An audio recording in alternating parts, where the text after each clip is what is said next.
قادیانیت کے حوالے سے اکثر لوگ معلومات رکھتے ہیں، اس وجہ سے وہ لوگ جو ان کی مخالفت کرنے والے ہیں ان سے کسی قسم کا شدت آمیز رویہ نہیں برتا جاتا، بلکہ انہیں درست خیال کیا جاتا ہے۔ لیکن اس کے باوجود چونکہ دین سے دوری ہمارے معاشرے میں بڑھتی چلی جا رہی ہے، الحاد زور پکڑے ہوئے ہے، اس وجہ سے بیشتر افراد، خصوصی طور پہ ہماری نیو کمیونٹی سے تعلق رکھنے والے افراد میں نوجوان مرد و زن اس بات سے واقف نہیں ہوتے کہ مرزائیوں کو، قادیانیوں کو ان کے کفریہ عقائد اور برے نظریات کے سبب سے کافر قرار دیا جاتا ہے۔ اس مختصر ویڈیو کے اندر قادیانیوں کے باطل نظریات اور کفریہ عقائد کے متعلق چند باتیں ذکر کی جائیں گی تاکہ وہ آپ کے ذہن میں رہیں۔ ہم یہی چاہتے ہیں کہ ہمارے ذہنوں کے اندر قادیانیت کے حوالے سے، مرزائیت کے حوالے سے کوئی نرم گوشہ نہ ہو، اور ہم یہ چاہتے ہیں کہ آپ صلی اللہ علیہ وسلم کی محبت میں قادیانیت کی نفرت بھی اس حوالے سے ہمارے ذہنوں میں رہنی چاہیے کہ یہ آپ صلی اللہ علیہ وسلم کے دین کے غدار ہیں اور خود کو پوری دنیا میں مظلوم اور محسود قرار دیتے ہیں۔ سورہ صف 28ویں پارے کی آیت مبارکہ کا ترجمہ ہے کہ حضرت سیدنا عیسیٰ علیہ نبینا علیہ السلام حضور صلی اللہ علیہ وسلم کی بشارت دیتے ہوئے جو بیان فرماتے تھے، اللہ پاک نے اس طرح ذکر فرمایا ہے کہ حضرت عیسیٰ علیہ السلام کہتے ہیں، میں بشارت دینے والا ہوں اس رسول کی جو میرے بعد آئیں گے، ان کا نام احمد ہے۔ اب ازالہ اوہام جو قادیانی کی کتاب ہے اس میں اس نے یہ کہا کہ میں احمد ہوں جو اس آیت مبارکہ کے اندر بیان کیا گیا ہے۔ آیت ہے مبشرم برسول یأتی من بعد اسمہ احمد، تو اس آیت میں جس احمد کا ذکر ہے وہ نبی پاک صلی اللہ علیہ وسلم کی بجائے اس نے کہا کہ وہ میں ہوں، حالانکہ اس کا نام غلام احمد ہے، احمد نہیں۔ احمد میرے اور آپ کے آقا صلی اللہ علیہ وسلم ہے۔ دافع البلاء اس کی کتاب ہے جس میں اس نے یہ ذکر کیا کہ سچا خدا وہی ہے جس نے قادیان میں اپنا رسول بھیجا، معاذ اللہ۔ دافع البلاء اس کی کتاب ہے جس میں اس نے یہ کہا، ابن مریم کے ذکر کو چھوڑو، ابن مریم سے مراد حضرت عیسیٰ علیہ السلام ہے، ابن مریم کے ذکر کو چھوڑو، اس سے بہتر غلام احمد ہے، معاذ اللہ۔ اس کی کتاب ہے آئینہ کمالات، اس میں یہ کہا کہ میں نے خواب میں یہ دیکھا ہے، یعنی اس مرزا نے، کہ میں نے یہ خواب میں دیکھا ہے کہ میں خود خدا ہوں، میں نے یقین کر لیا کہ میں وہی ہوں۔ تو جو اپنے نظریات میں اللہ کو اور نبی پاک صلی اللہ علیہ وسلم کو معاذ اللہ اٹ کرتا ہو، اہل اسلام کس طرح ان کے لیے نرم گوشہ رکھ سکتے ہیں؟ ازالہ اوہام جو اس کی کتاب ہے اس میں نبی پاک صلی اللہ علیہ وسلم کے متعلق اس نے کہا، نبی صلی اللہ علیہ وسلم سے کئی غلطیاں ہوئیں، معاذ اللہ، کئی الہام سمجھ نہ آئے، معاذ اللہ۔ حضور علیہ الصلوۃ والسلام کی محبت میں تو ہم لوگ ایسی بات بھی سننا گوارا نہیں کرتے جیسی اس نے کہہ دی، اور آج تک، اور 125 سال گزر گیا، آج تک ان کی کتابوں کے اندر یہ چیزیں موجود ہیں۔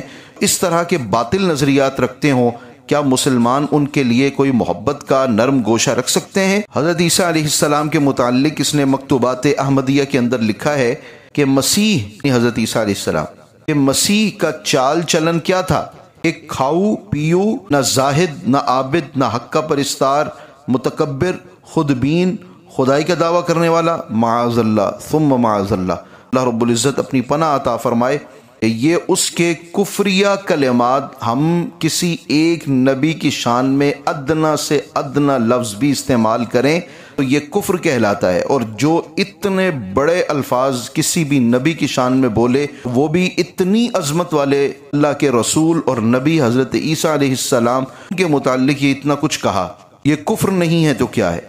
کلمۃ الفصل اس کی کتاب ہے، اس میں اس نے یہ کہا کہ مسیح موعود، اس سے مراد یہی مرزا قادیانی اور اپنے آپ کو یہ کہتا تو مسیح موعود ہے، معاذ اللہ، مسیح سے مراد حضرت عیسیٰ علیہ السلام ہے، جو کسی بھی بیمار کو چھو کر اسے شفا یاب فرما دیا کرتے۔ تو یہ مسیح موعود سے مراد یہ ہے کہ حضرت عیسیٰ علیہ السلام نے قرب قیامت میں تشریف لانا ہے، تو جن کے آنے کا وعدہ کیا گیا تھا، اس نے یہ کہا کہ میں وہی ہوں۔ اس نے حضور صلی اللہ علیہ وسلم کی نبوت کے زیر سایہ آنے سے پہلے جو دعویٰ کیا تھا وہ مسیح موعود ہونے کا تھا۔ چنانچہ اپنے حوالے سے یہ کہتا ہے کہ مسیح موعود کے منکروں کو مسلمان کہنا خبیث عقیدہ ہے، کہ جو بھی ان کا منکر ہوگا وہ مسلمان نہیں ہوگا۔ جو دنیا میں 2 ارب مسلمان بستے ہیں، وہ یورپ میں ہوں یا ایشیا میں ہوں، امریکہ میں ہوں یا کینیڈا میں ہوں، رشیا میں ہوں یا آسٹریلیا میں ہوں، کہیں بھی دنیا کے کسی خطے پر جو مسلمان بسنے والے ہیں وہ کم و بیش اس وقت پوری دنیا کی آبادی کا 20% ہیں، اور یہ جو بمشکل 1.25 کروڑ یا 2 کروڑ افراد ہیں، یہ 2 کروڑ افراد معاذ اللہ یہ اہل اسلام کو کافر کہیں اور یہ کہیں کہ ان کو مسلمان سمجھنا بھی خبیث عقیدہ ہے معاذ اللہ۔ تو آپ مجھے مسلمان ہونے کے ناطے بتائیے، کیا آپ یہ گوارا کریں گے کہ آپ کی جو تمام تر زندگی اسلام کے مطابق چل رہی ہے یا گزر رہی ہے، اس میں کوئی آپ کو کہہ دے کہ آپ کا اسلام قابل قبول نہیں ہے اور معاذ اللہ آپ کافر ہیں؟ ماہنامہ المہدی کے اندر مذکور ہے ابو بکر و عمر رضی اللہ تعالی عنہما کیا تھے؟ وہ تو حضرت غلام احمد کی جوتیوں کے تسمے کھولنے کے بھی لائق نہیں تھے۔ یہ وہ مبارک ہستیاں ہیں جنہیں صحابہ کرام رضوان اللہ تعالی علیہم اجمعین میں افضل الصحابہ قرار دیا جاتا ہے۔ ان کے متعلق امت محمدیہ کے افراد جو ان کے مدح سرا ہیں، وہ اپنی سیرت میں، اپنی سیاست میں، اپنے سماجیات میں، اپنی معیشت کے معاملے میں، خدمت اسلام کے معاملے میں جو تمام اہل اسلام کے لیے 1500 سال سے ترقی کا زینہ اور مشعل راہ چلے آ رہے ہیں، ان لوگوں اور ان ہستیوں کے متعلق عقیدہ اہل اسلام کے لیے گوارا نہیں۔ تذکرہ نامی اپنی کتاب میں لکھتا ہے کہ قرآن خدا کی کتاب اور میرے منہ کی باتیں ہیں۔ قرآن مجید فرقان حمید کا ایک لفظ بھی کسی اور کی طرف سے نہیں بلکہ ملت اسلامیہ کے افراد حضور صلی اللہ علیہ وسلم کی زبان اقدس سے ادا کیے جانے والے کلمات کو حدیث قرار دیتے ہیں، اور یہ معاذ اللہ یہ کہے کہ قرآن خدا کی کتاب اور میرے منہ کی باتیں ہیں۔ معاذ اللہ اگر حضرت محمد مصطفیٰ صلی اللہ علیہ وسلم کے اپنی زبان اقدس سے ادا کیے ہوئے وہ کلمات جو جہری وحی کے نہ ہوں ان کو بھی قرآن میں شامل نہیں کرتا، تو کسی اور کی باتوں کو کیوں کر قبول کیا جا سکتا ہے؟ ازالہ اوہام کے اندر ہے کہ اقرار کرنا پڑے گا کہ قرآن شریف میں گندی گالیاں بری ہیں۔ معاذ اللہ کیا کوئی یہ تصور کر سکتا ہے؟ ہمارے آباء و اجداد نے اپنے روزمرہ معمولات کا آغاز قرآن کی آیات مقدسہ سے کیا، اپنی زندگی کا اسلوب قرآن کی ان آیات کے مطابق ڈھالنے کی کوشش کی۔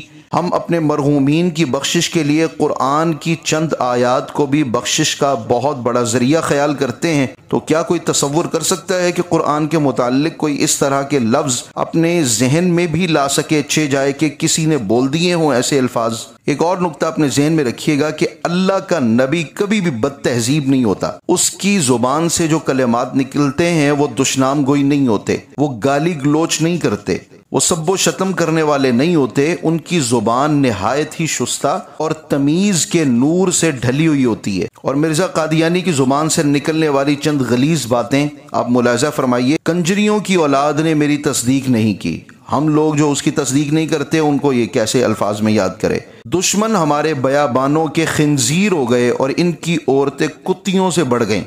معاذ اللہ اندازہ کیجئے، مسلمان مرد ان کے نزدیک خنزیر ہیں اور ہماری جو خواتین ہیں وہ ان کے نزدیک معاذ اللہ وہ کتیاں ہیں۔ پھر یہ کہا کہ اے مردار خورو مولویوں اور گندی روحو، تم پر افسوس اے اندھیرے کے کیڑو۔ ان تمام دلائل کی روشنی میں یہ جان لینا چاہیے کہ قادیانیت قطعاً کوئی مسلک نہیں، نہ ہی کوئی مذہب ہے جو تمام مسلمانوں کے مسالک کی طرح یا دیگر دنیا کے مذاہب کی طرح ہو۔ یہ بالاتفاق کافر ہیں اور اسلام کے زبردست شدید دشمن ہیں۔ ان کی دشمنی کو ہم نے سخت ترین دشمنی اسی وجہ سے قرار دیا کہ باقی جتنے مذاہب ہیں ان کے اپنے مونوگرام ہیں، اپنی ان کی کتابیں ہیں، ان کے اپنے مذہبی شاعر ہیں۔ انہوں نے مسلمانوں کے مذہبی شاعر کو ہی اپنے شاعر کہہ کے دنیا کے سامنے اپنے آپ کو ہمارے مونوگرام کے ساتھ، ہماری کتاب کے ساتھ، ہماری جیسی مسجدوں کے ساتھ مسلمانوں پر شب خون مارا ہے، حالانکہ یہ خود کو جماعت احمدیہ کہتے ہیں۔ تو یہ کنجریوں کی اولاد کے الفاظ، جنگل کے خنزیر کہنا، عورتیں کتیاں کہنا، مردار خور کہنا، گندی روحیں کہنا، اندھیرے کے کیڑے کہنا، یہ کسی بھی مہذب شخص کی زبان سے زیب دینے والی باتیں ہیں، چہ جائے کہ وہ شخص خود کو نبی بھی کہتا ہو۔ اور افسوس ہے ان لوگوں پر کہ جو یہ سمجھیں کہ وہ اس ترقی یافتہ دور کے عین مطابق اپنی زندگی گزارتے ہوئے براڈ مائنڈڈ لوگ ہیں، لیکن تف ہے ان لوگوں کی سوچ پر کہ جو ایسے بے ضابطہ شخصیت کی تقلید میں اندھا دھند چلتے چلے جا رہے ہیں۔